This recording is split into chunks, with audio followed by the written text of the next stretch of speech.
नमस्कार किसान साथियों, स्वागत है आप सभी का एक बार फिर से मालवा की खेती यूट्यूब चैनल पे। किसान साथियों, सोयाबीन फसल की अवधि की बात करें तो अधिकतर क्षेत्र में ये 40 से 50 दिन के आसपास है। कुछ क्षेत्रों में ऊपर भी हो सकता है, कुछ क्षेत्रों में ये अवधि नीचे भी हो सकता है। तो किसान साथियों, इस समय यदि हमारी शीघ्र पकने वाली वेराइटियों की बात करें तो इसमें फ्लावरिंग की टोटल स्टेज है या फुल स्टेज है, इसमें पर्याप्त मात्रा में फूल निकल चुके हैं। वहीं यदि लेट पकने वाली वेराइटियों की बात करें तो 40 दिन के आसपास की फसल है तो उनमें भी फूल निकलना स्टार्ट शुरू हो गए होंगे। और यदि फसल की अवधि 50 दिन के आसपास है तो वो भी फुल स्टेज पे फ्लावरिंग की अवस्था में आ चुकी होगी। तो किसान साथियों, इस समय हमें कुछ बातों का ध्यान रखना है। यदि हमारे खेत में किसी भी प्रकार के कीट है तो उनका नियंत्रण भी हमें करना है, लेकिन कुछ सावधानीपूर्वक करना है।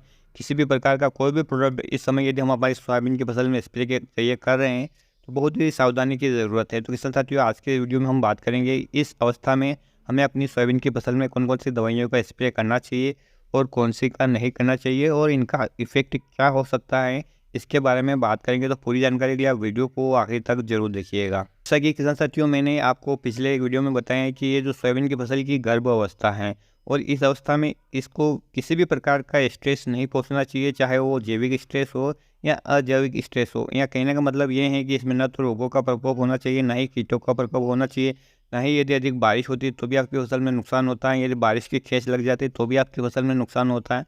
तो ये ऐसे तनाव है किसान साथियों जो आपकी फसल को काफ़ी ज़्यादा नुकसान पहुंचा सकते हैं।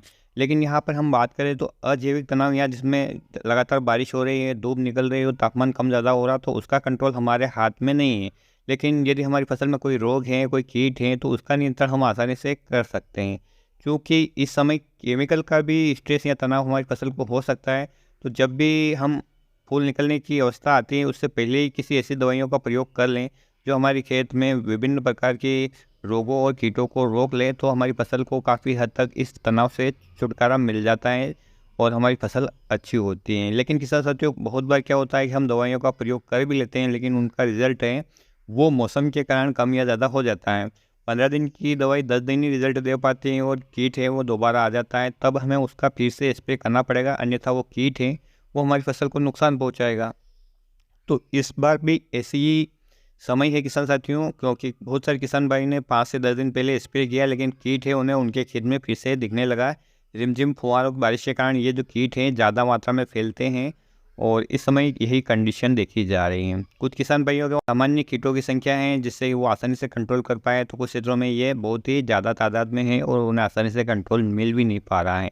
तो किसान साथियों, इस समय यदि हम कीटनाशक की बात करें तो आप यदि सामान्य कीट आपके खेत में है तो इमामेक्टिन बेंजोएट ले सकते हैं, किसी भी फार्मूलेशन में ले सकते हैं, चाहे 1.9% इसी वाली, या आप ले सकते हैं 5% एचजी वाली, जैसे आपको अवेलेबल हो जाए। लेकिन यदि आपको मिल रही हैं तो लिक्विड वाली इमामेक्टिन बेंजोएट आप लें और उसके साथ आपको कोई भी एक अलग दवाई का कॉम्बिनेशन बनाना है, लेकिन उसका डोज आपको सीमित रखना है।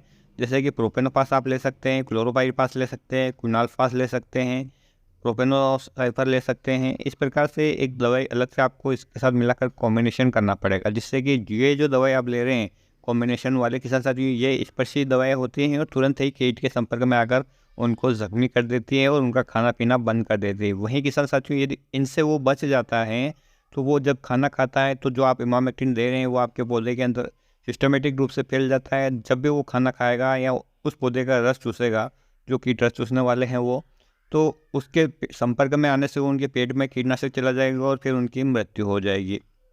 और ये जो इमामेक्टिन बेंजोएट है ये 10 से 15 दिन तक रिजल्ट देता है, लेकिन बहुत बार मौसम की गड़बड़ की वजह से इसका जो रिजल्ट है वो फेल हो जाता है।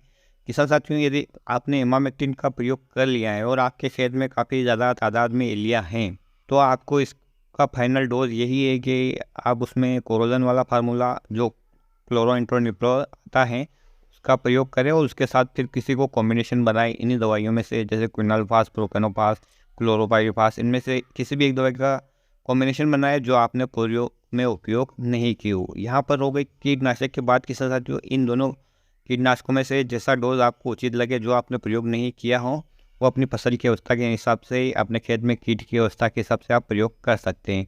अब बात कर लेते हैं कि हमारे खेत में यदि फंगस के लक्षण दिख रहे हैं छोटे मोटे, तो हम क्या करें। तो जहाँ तक हो सके किसान साथियों, यदि आप इस समय फंगिसाइड का स्प्रे ना करें तो बहुत ही अच्छा है। और आप करना ही चाहे तो किसी भी पाउडर फार्म में जो फंगिसाइड आते हैं उनका प्रयोग ना करें, आप लिक्विड फार्म में जो फंगिसाइड आते हैं उनका प्रयोग कर ले तो बेहतर रहेगा। और बहुत ही अच्छा हो कि आप यदि आपको खेत में फंगस के लक्षण दिखे तो या तो फूल की अवस्था से पूर्व या जब आपकी फसल में आखिरी स्टेज आ जाए, जब कर बनने लगे, उस समय फंगिसाइड का प्रयोग करेंगे तो आपकी फसल में आपको ज़्यादा रिजल्ट देखने को मिलेगी। बहुत सारे किसान भाई टॉनिक के बारे में पूछते हैं कि इस समय में कौन सा टॉनिक डालूं ताकि अधिक फूल आएँ, फलियाँ अच्छी भरें, फलियाँ फूल से फलियाँ अच्छी बने। तो किसान साथियों, सबसे बढ़िया टॉनिक तो आपकी फसल का भोजन होता है। और पिछले एक वीडियो में मैंने आपको बताया था कि इस समय जब आपकी फसल को अजैविक और अजैविक तनाव से लड़ने की शक्ति चाहिए तो उसके खास पोषक तत्व चाहिए, फास्फोरस और पोटास, और वो दे सकते हैं आप 05234 से। और इसके साथ यदि आप मिक्स माइक्रोन्यूट्रिएंट दे देते हैं तो ये सोने पे सुहागा है। आपके पौधे को भरपूर पोषण मिल जाएगा, तो उसमें जैविक तनाव हो या अजैविक तनाव हो, उससे लड़ने की उसे शक्ति मिल जाएगी। जिस प्रकार से एक गर्भवती नारी को उसके भोजन के अलावा अलग से विटामिन्स, प्रोटीन्स, आयरन की गोलियाँ खिलाई जाती हैं, ठीक इसी प्रकार से ये जो 05234 और जो मिक्स माइक्रोन्यूट्रिएंट है आपकी फसल में काम करेगा। पौधे को जैविक और अजैविक तनाव से लड़ने की शक्ति प्रदान करेगा। पौधा स्ट्रेस में नहीं रहेगा, तो वैसे ही आपकी फसल का उत्पादन है वो अच्छा होगा। तो किसान साथियों, ये जो दवाइयाँ मैंने आपको सजेस्ट की है, आपका चाहे वो दूसरा स्प्रे हो या तीसरा स्प्रे हो, इसमें आप यूज़ कर सकते हैं, लेकिन फसल की कंडीशन के हिसाब से ही कीटनाशक का डोज लें।